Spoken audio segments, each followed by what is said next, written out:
talking about today? Welcome to Chime Nerds Live, and today we're going to be talking about AI slop.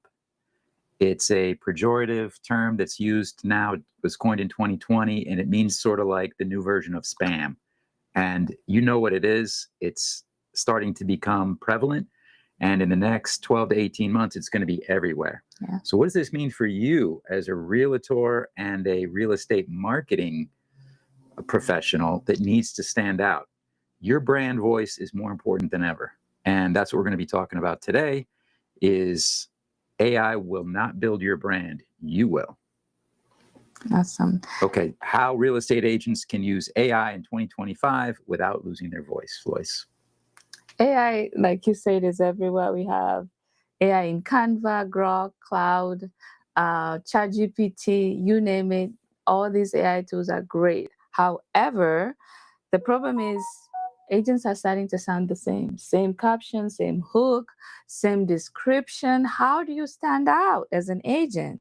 So when someone says top 5 things to do in certain area and you don't personalize that to your voice, your area, your brand, you all sound the same. The audience has been served the same content. So Steve, how do you use AI the right way?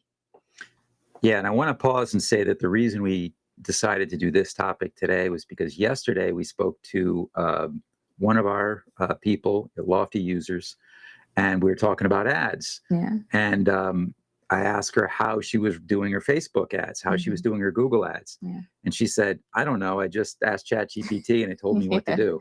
And I did it. And this is a problem because you want to make AI work for you, not the other way around. Yeah. You want to tell it what to do, not let it tell you what to do. So that's going to be the theme of this entire thing is how to stand out, how to use AI in a way where it's a tool that amplifies and distributes your brand voice, but doesn't squash it.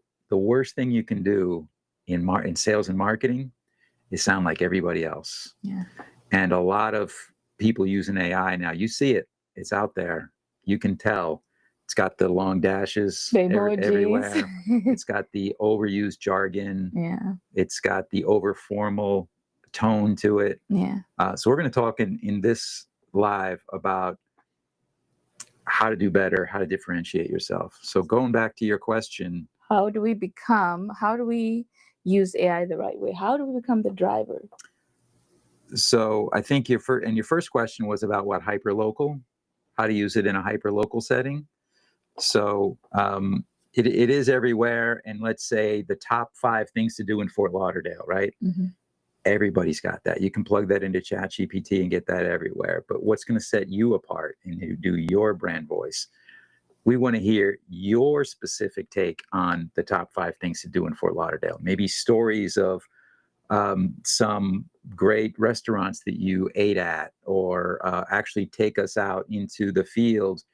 Or if you don't have to go into the field and you're busy at your desk, tell stories then. Like a local hero story. That's a good one. He founded this, or he founded this, shipping bay or something that the public doesn't know, something that you won't Google and find, like local secrets, I would say. Right, because remember, AI is like a huge search engine too. It's powered. It's started by search engine, so it's scraping the entire internet and aggregating all that stuff and then serving it up as a story. Yeah. Tell me a story that AI doesn't know about, that the world doesn't know about. Mm-hmm. Think of it that way. Yeah. And that's going to make you stand out, and you can still use AI to input your story. In fact, Floyce, talk about voice, how to prompt it with voice instead of typing. I'm a big fan of that. My business partner here knows I hate typing. I really do. I consume most of my content through audio, mostly. So I love talking to my AI tools, especially ChatGPT. I will tell it, I had this day, these are the tasks that I accomplished, these are the ones that I need to accomplish tomorrow and the coming week. please create these tasks and put dates on them so that I can be able to, and execute them on a timely manner. So I love using the little microphone on there and just talking to it, because that's how it understands my voice. And you use it like an assistant or a teammate, right? Yeah. Not, you're the boss, you're the director. You have to be the director. If you let it be the boss and tell you what to do and ask questions as if it's the boss and it's going to tell you what to do, that's how you're going to produce AI slop. Yeah. You're going to look like everybody else. Mm-hmm. So there is a place in the world, the AI world, that we see from using it now for a year or two, for humans being the directors and AI being the tool. Yeah. So you're the driver, AI is the GPS. We had that written down. That was a good one, right? Yeah. You're the driver, AI is the GPS. I like that. You decide the destination, AI helps you map the route. Yeah. And, think about it from even an engineer perspective. You are the prompt engineer. You're the one giving it the context. Don't just type, I need 10 things to do. I need 10 things to do in this area because of late people have been coming to my site and or my database has been quiet for a bit. So help me activate them with some value-packed content, something like that. So let's start with an example, Floyce. Mm-hmm. Even in Lofty, the AI generator, it'll let you write a blog post, right? And you might be tempted to say, write me a blog post about the top 10 things to do in San Antonio, or top 10 neighborhoods in San Antonio.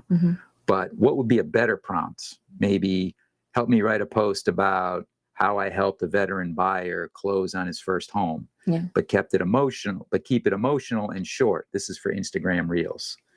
That's a good example of a good prompt where you're giving context and you're prompting it to help you write your personal story. Yeah. You're not a writer, but AI can turn you into a writer. You just got to give it the right input that it can't find by scraping the web. Keep driving.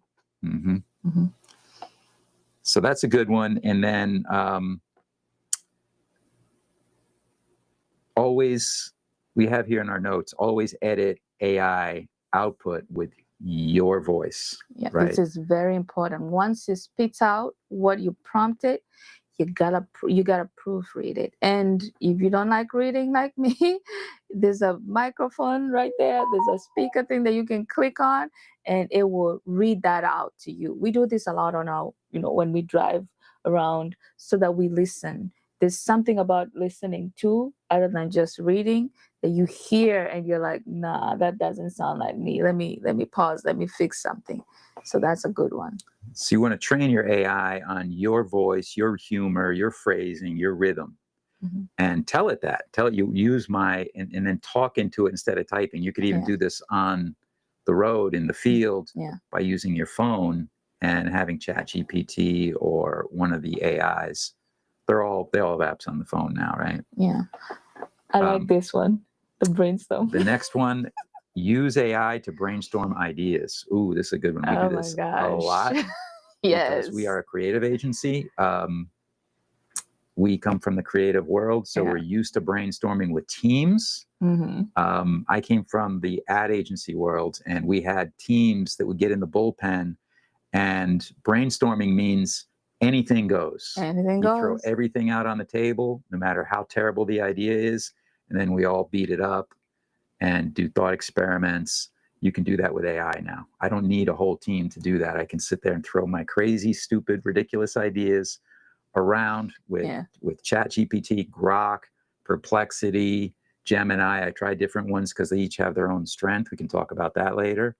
But ChatGPT is really good about taking raw, unfiltered voice prompts like this and turning it into structured ideas and plans and how to use this.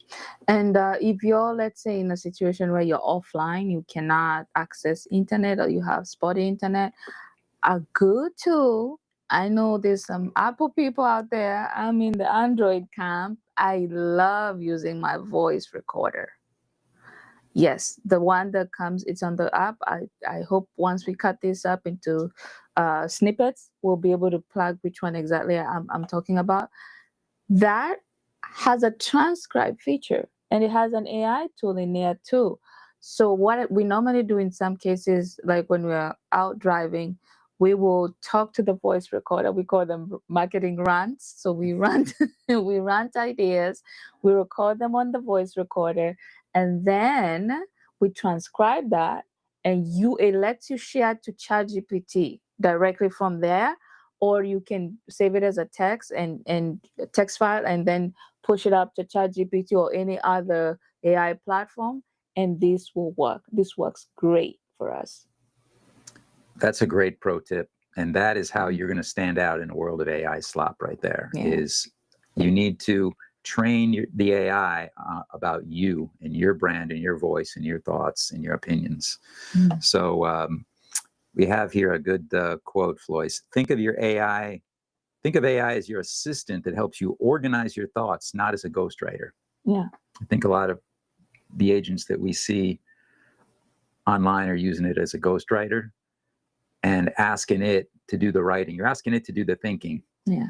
Artificial intelligence isn't that intelligent, we learned, right? Mm-hmm. You're the intelligent one. It's just a really good assistant. It's really good at organizing your thoughts and taking and turning it into something, but it's going to be garbage in, garbage out. Don't ask it to come up with the ideas. You let it free you up to just be the idea maker, and then it'll take and clean it all up. Mm-hmm. Now, moving on to the third segment, building an AI 30-day human first content calendar. Because this is a thing. I mean, I've seen most people being sold AI generated content calendars for 30 days, but there's a better way to do it. Yeah, so here we go. That's all well and good, but now we're putting it to use. Yes. And making a content calendar out of what we just talked about here. Mm-hmm. So we're going to make 30 days of content. Let's talk about making 30 days of content that connects emotionally with your audience. This is all about connecting with your audience, not just producing more content. It's got to be content that lands. Yeah. So, but we're going to use AI to assist that. How do we do that? So number one, you're going to pick 3 content pillars. Yeah. And what we're going to do is make a content pillar, 1 to educate, 1 to entertain, and 1 to empathize. So there's going to be your 3 content pillars. Education is pretty straightforward. You're going to explain things that your clients don't understand. Entertainment, okay, you don't have to do a dance on TikTok or anything, but this is really where through storytelling, your personality. This is where you get to show the behind the scenes and let them know the human side of you. And then the empathize is where you are going to show that you understand them. Make it about them. What problems are they struggling with? What questions do they have? What stories are they telling themselves and each other that you can be a part of? And what mindsets can you shift? What myths can you bust that they have that are going to move them closer to their goals? And still in entertainment, I think this is overlooked a lot. Your listing tours. That is the best form of entertainment. I've seen people watch those $1 million homes, and they may be off budget, but they love those. So think of how you can be a little bit creative, because that's a no-brainer. How can you be a little bit entertaining when you're doing those listing tours? Yeah, so yesterday we spoke to a Lofty user that was in a big market with a lot of real estate influencers, she said, right? Yeah. A lot of young people that were doing some really creative, frankly, kooky and weird stuff with listing tours and on YouTube and TikTok. And her clientele was more luxury buyers, right? Okay. And she said, I don't want to do that. I see them doing that and having success, actually. Yeah. But I don't think I should be doing that, right? And I think the way the conversation went was they are getting attention and standing out. You're not. But there's more than one way to do that. Yeah. You don't have to do the way that they did it in order to entertain me. You could tell me a story in a way that I hadn't heard before. Yeah. That's like reading a Stephen King book or something, right? Or tone variation, your expression. Yeah, the way that you tell a story, the way that you personify something, maybe the way you make me see something in a different way. Yeah. That's all entertainment too. We have a good friend of ours that we're not gonna name drop, but she is good at telling stories. Listen, she will tell a story and she will have your attention for days. Like, she just knows how to deliver that, and that's a good weapon to have in your back pocket. And also documenting your processes. If you're going to list a home, from when you get into your car, on your drive up there, put your camera on the dash. You can buy these dash phone holders and just tell us. You might catch a moment that is super, entertaining, that you can include in that video, just to be an icebreaker. So document all these processes that you do when you're doing the business of real estate. And you never know, it's super, it comes in handy, especially when, let's say, you run out of content, or it could be part of your content strategy. Well, this brings up something else, Floyce. Maybe I'm jumping ahead here a little bit, but this relates to a trend that is happening right now that you should know about. It's the rise of raw content.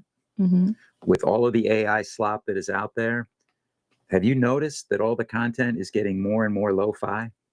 That it's getting more authentic and just, in filmmaking, they call it gonzo filmmaking, where you just kind of run and gun and shoot on the fly, but it's more raw and authentic. And that lands really well, especially now more than ever with AI. You need to let go of the production value thinking. You could do one puff piece maybe, but do 10 raw videos straight from the heart, behind the scenes, limited editing. Just talk to your audience the way we are right now. And I wanted to make one more point, Floyce, is if any of you have ever been in the founder community right now with founders that are trying to do raises, okay, they're trying to raise $100 million to get their new startup off the ground, something like that. There's a term they're all using now. It's a lot of young people, Floyce, too, 20s, 30s, 40s year olds. And they use a term called build in public. And this is filtering its way out to, I think, real estate, too. That's why it's so relevant. They are building their company. It's like building the plane while it's in the air. And they're showing it to the world as they're building it. They're being vulnerable. They're being raw. And there's a lesson to be learned there. Perfect. This brings us to segment 4, which is injecting your voice back into AI. How do we do that, Steve? How do we humanize the AI tools? Yeah, so some of this we already touched on.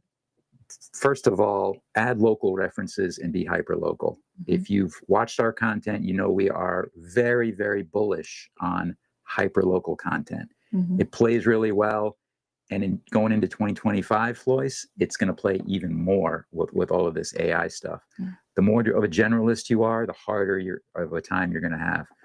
So be specific. And if you can drill down into your hyper-local neighborhoods and speak about them, you're going to be creating content that can't be found by scraping the web.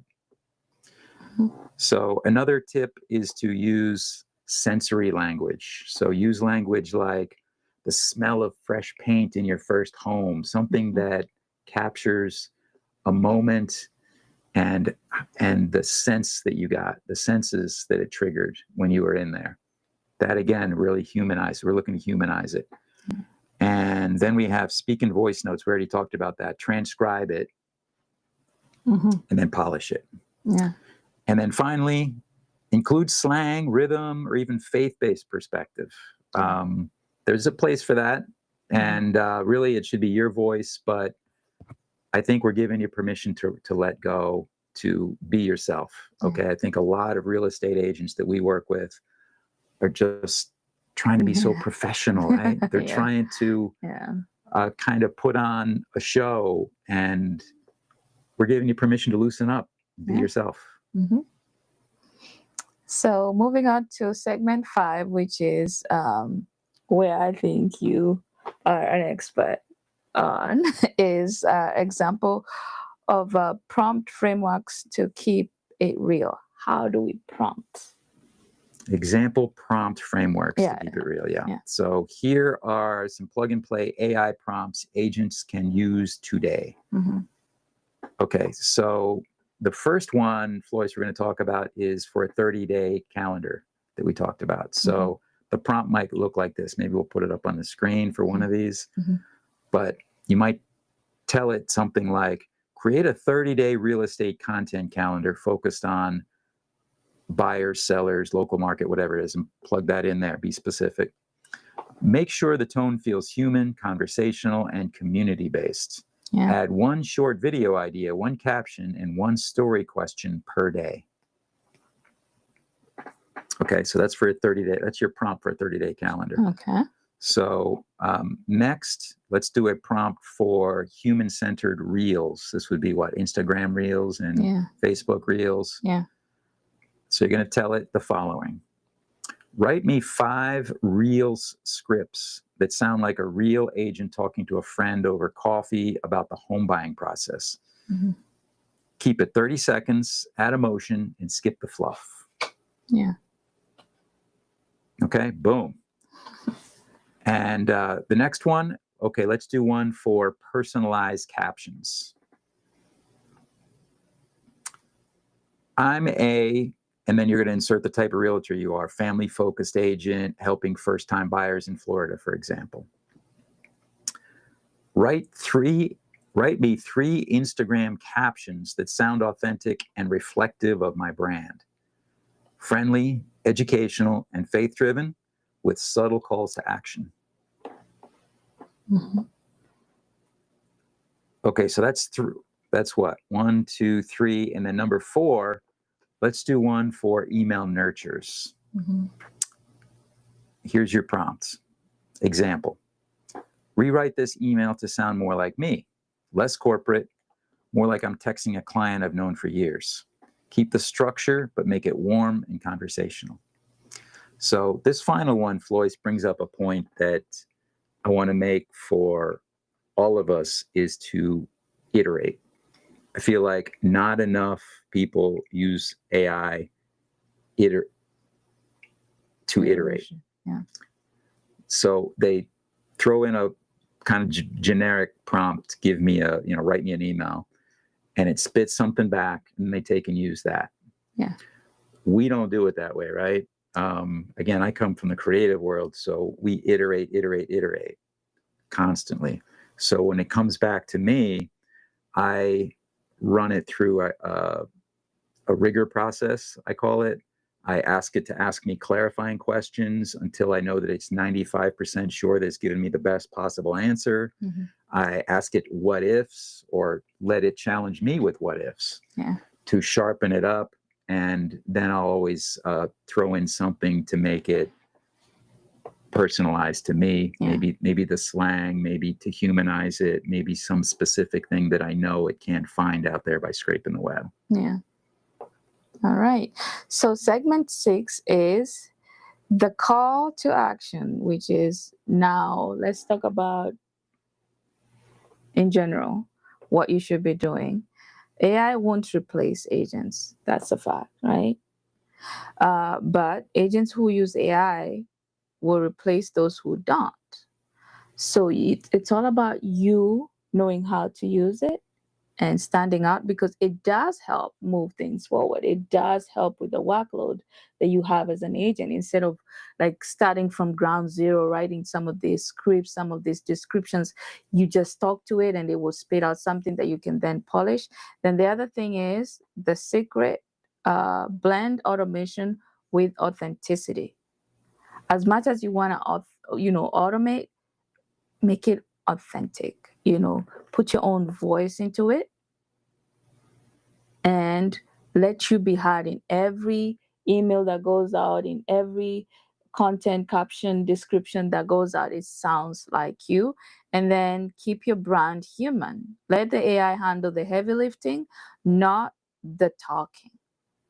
So you talk, you do the talking, let it do the heavy lifting for you. I think this is great. And we have something in-house, Steve, that we had for a very long time. I want you to talk about the content blueprint that we have. Okay, so if all of this sounds like you need to lean into content, we have a real estate content blueprint that we created just for you, and you can get it at justvideoit.com. And what's the offer that we're doing with that? So once you get it with a course in it, and this will help you understand the social media platforms, how they work, and how to repurpose content. The blueprint is set so that it has topics that you can talk about and put your own voice to it. These are not scripts. These are just topics that are well thought, handling the buyer side and the seller side.